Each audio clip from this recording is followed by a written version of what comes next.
Amb l'objectiu de promocionar els productes de la terra típics de tardor, 15 restaurants de l'Associació d'Empresaris d'Hostaleria de la Conca de Barberà han organitzat les primeres jornades gastronòmiques Sabors de la Conca de Barberà.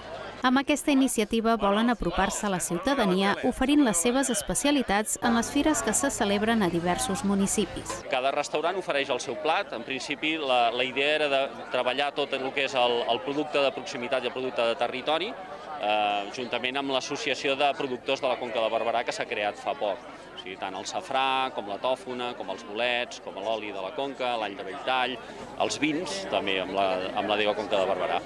La primera fira on el sector de l'hostaleria s'ha promocionat sota el paraigües de Sabors de la Conca ha estat la Festa de la Castanyada de Vilanova de Prades.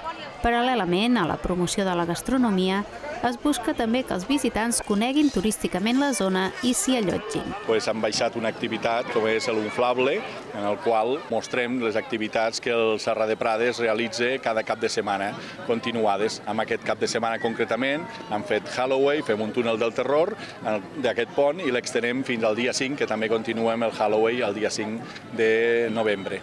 Els Sabors de la Conca de Barberà estaran també presents a la Fira Safrània de Montblanc, al Som Terra de Safrà de Santa Coloma de Queralt, a la Fira Agrícola i Industrial de Sarral i a les segones jornades gastronòmiques de la Tòfona de l'Espluga de Francolí.